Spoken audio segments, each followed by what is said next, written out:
Mark chapter 8, verses 27 through 38. Jesus went on with his disciples to the villages of Caesarea Philippi. And on the way he asked his disciples, "Who do people say that I am?" And they answered, "John the Baptist, and others Elijah, and still others one of the prophets." He asked them, "But who do you say that I am?" Peter answered him, "You are the Messiah." He sternly ordered them not to tell anyone about him. Then he began to teach them that the Son of Man must undergo great suffering and be rejected by the elders, the chief priests, and the scribes, and be killed, and after 3 days rise again. He said all this quite openly. And Peter took him aside and began to rebuke him. But turning and looking at his disciples, he rebuked Peter and said, "Get behind me, Satan, for you're setting your mind not on divine things, but on human things." He called the crowd with his disciples and said to them, "If any want to become my followers, let them deny themselves, take up their cross, and follow me. For those who want to save their life will lose it, and those who lose their life for my sake and for the sake of the gospel will save it. For what will it profit them to gain the whole world and forfeit their life? Indeed, what can they give in return for their life? Those who are ashamed of me and of my words in this adulterous and sinful generation, of them the Son of Man will also be ashamed when he comes in the glory of his Father and with the holy angels." The word of the Lord. Thanks be to God.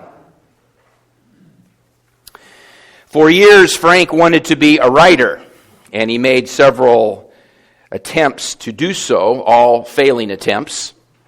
He worked as an actor, a traveling salesman, an editor of a small-town newspaper, and a publisher of a trade journal, but his books never sold. Now, granted, it was the late 19th century, but Frank felt discouraged.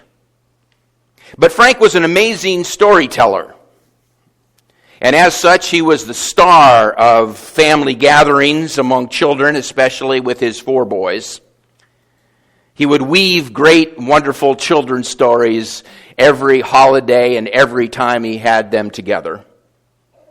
And one evening in May, he was telling one of his many children's stories about adventures in a faraway place to a mesmerized group of young children when one little girl raised her hand and said, "What is the name of this enchanted place?" He quickly tried to think of something. He was sitting on the floor of his office in his home, and as he looked across the room, his eye caught the bottom drawer of a filing cabinet on the other side, which read, O to Z. He looked back at her and he said, Oz. They were in the land of Oz. At the urging of his mother-in-law, who happened to be one of the leaders of the women's suffrage movement at the time, Frank Baum decided to put some of his stories down on paper. According to letters written to his sister, he was embarrassed to publish children's stories. He writes to her, "When I was young, I longed to write a great novel that would win me fame. Now that I'm old, my first book is written simply to amuse children." The first of his Oz books was published in 1900, and he would go on to write 13 sequels before his death in 1919. 20 years later, after his death, the original story would become even more famous when it was made into a movie starring Judy Garland. Do you remember watching The Wizard of Oz on TV each year? If you are under 40, you may not remember the television experience when you had to actually wait for a movie to come on television to see it.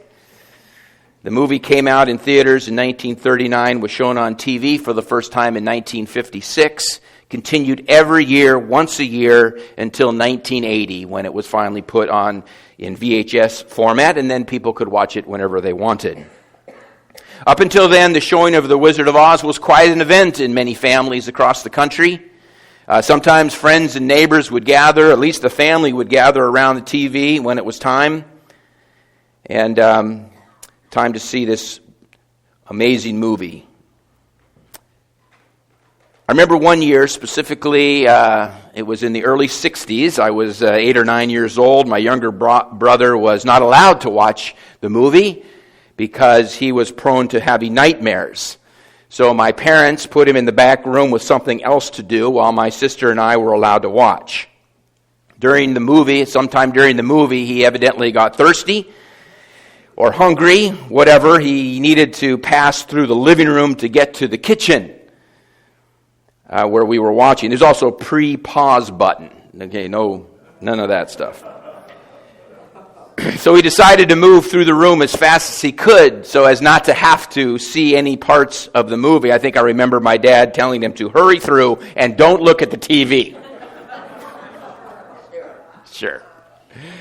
And just at the precise moment while he was passing the TV was the moment in the movie when the green, scary face of the Wicked Witch of the West came on the screen, pointing her pointy finger at Dorothy, saying, "I'll get you, my pretty, and your little dog, too."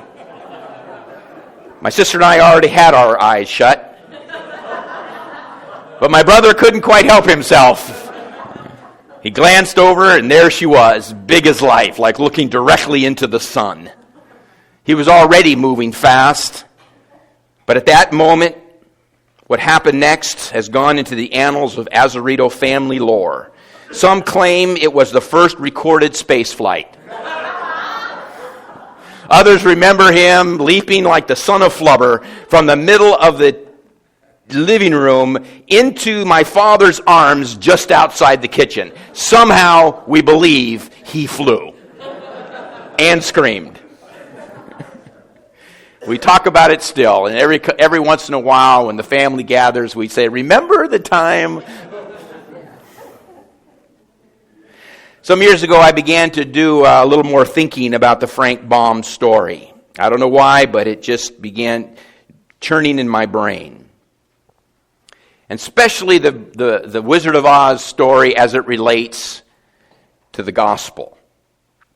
What occurred to me was the way each of the main characters in this story had something in their lives that made them feel deficient or shamed. You're going to be tracking with me this whole time today because you'll remember this whole story. The Scarecrow felt like he needed a brain. He needed to be smarter. The Tin Woodsman needed a heart. He needed love. The Lion lacked courage or bravery. The orphan Dorothy needed a more loving home. They were all trying to deal with their feelings of lack, deficiency, and shame. Shame is this. It's not making a mistake. Shame is feeling that one is a mistake. You remember the Scarecrow song? If I only had a brain, if I only had a brain, I would not be just a nuffin', my head all full of stuffin', my heart all full of pain. I would dance and be merry, life would be a ding-a-dairy if I only had a brain. Or how about the Song of the Lion? Yeah, it's sad, believe me, missy, when you're born to be a sissy. Without the vim and verve, but I could show my prowess, be a lion, not a mouse, if I only had the nerve. Or the Tin Woodsman. When a man's an empty kettle, he should be on his mettle, and yet I'm torn apart. Just because I'm presuming that I could be a human if I only had a heart. I'd be tender, I'd be gentle and awfully sentimental regarding love and art. I'd be friends with the sparrows and the boy who shoots the arrows. If I only had a heart. If I could only find love. For Dorothy, it was somewhere over a rainbow, as I asked Carter to play during our offering, where dreams come true. Somewhere over the rainbow, way up high. There's a land that I heard of once in a lullaby. Somewhere over the rainbow, skies are blue. And the dreams that you dare to dream really do come true. Someday I'll wish upon a star, wake up where the clouds are far behind me, where troubles melt like lemon drops away from the chimney tops. That's where you'll find me, somewhere over the rainbow. Bluebirds fly. Birds fly over the rainbow. Why then? Oh, why can't I? And those feelings of pain, deficiency, shame, caused all four of our friends to be vulnerable to a wizard who convinced them to believe that if they would just steal the broomstick of the Wicked Witch of the West, they would get their wish. They wouldn't feel the way they felt anymore. They'd finally have what they thought they so desperately needed, and so off they go on their dangerous mission, only to discover at the end that the wizard doesn't deliver. Wizards never do. He tells them, go away and come back tomorrow. Why tomorrow? I assume it's so that he can think up another hurdle, another obstacle. What all four finally discover in the end is that each actually possessed in abundance what they always felt they lacked. The wizard stopped being a big scary face on the screen. Maybe even he was living up to what he thought wizards were supposed to be, and just gave them the truth. Because in the end, a true wizard, which originally meant someone who was insightful and wise, is able to do that. By the way, I concluded that the Jesus figure in the story was Toto, who exposes the wizard's buffoonery and saves them all. If you want, the words in toto actually mean all or complete or whole. The only one in the story who was being exactly what he was created to be. The wizard's insightful message was this: Scarecrow was plenty smart. The Tin Woodsman had a huge heart and capacity for love. The Lion had plenty of courage, and Dorothy may have lost her parents, but she had a home where people loved her as their own. Each of them had hurtful memories and painful experiences. Maybe someone shamed them by pointing those things out to them one day. Scarecrow didn't feel as scary as he thought he should be. Maybe the woodsman had failed relationships and assumed he was emotionally defective. The lion was sometimes afraid, and that was unacceptable for lions, he thought. And Dorothy felt lonely, disconnected, and missed her parents. And maybe she even thought it was her fault that they were gone. But in the end, each one learned that they couldn't overcome those heartaches by running after fabricated and false solutions. That was just avoidance. Maybe it occurred to Frank Baum that he spent much of his life feeling like he was missing something. Maybe somewhere along the line it finally occurred to him that who he was, even with the disappointment of the past, even with his shortcomings, he was all he needed from the beginning, a teller of children's stories. In our text, Jesus is talking about identity, his identity. He asks, who do people say that I am? It's an identity question. And they answer. Peter gets it right. And then he tells them what's going to happen. Who I am and what I've come to say and do will shortly get me killed. Jesus was opening up to them, being vulnerable to his friends. And what does Peter do? The text says that Peter rebuked him. Maybe Peter starts giving him advice about how he could be a better Messiah, about how he could be different, maybe get on the good side of the religious leaders rather than on the bad side. You know, you don't really have to push the envelope so far, Jesus. You can change. You can be different. You can be better. Here, let me offer you a broomstick.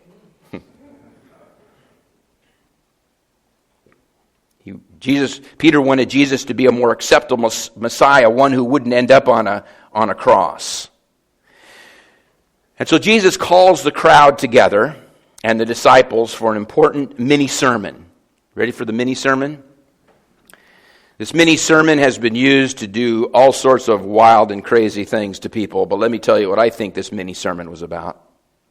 He tells them simply, if you want to be my follower, then you will need to refuse to dance to the wizard's tune. Following me, Jesus says, is embracing and receiving as a gift your true, God-given, God-blessed self, with all the heartache or the suffering or the challenges that may come with it. You will need to live your story, not invent one on your own. It is saying no to the lie that if we just had more brains or more love or the right relationship or more courage or a better home life, then we would be acceptable and worthwhile and happy or just different. But we can never be different in that way without losing ourselves, Jesus says. Frank thought if I could only write books for adults, I'd feel okay. Maybe take up your cross is freedom from those demands to somehow be something we're not, or get something we do not have. Jesus says that to try to find your life, try to find our lives by our own efforts, is to obey the wizard's demands for another broomstick. Just another broomstick. Oh, you got the one witch of the west. Now, how about the wicked witch of the northwest or the southeast? Go get her broomstick. And to follow that path, Jesus says, is to begin to lose our true selves, our true God-given selves. Here's the good news. When we let go of the life we're trying to win, we can begin to discover the amazing life we have already been given. It's good news to know that we do not need to do something amazing to be amazing. It's good news to know that we do not need to do something spectacular to be special. It's good news to know that we do not need to show ourselves to be unique and powerful and superior in order to be phenomenal and gifted. We do not need to do tricks in order to find wholeness and happiness and peace within our hearts. Here's my paraphrase of the final verse of our text.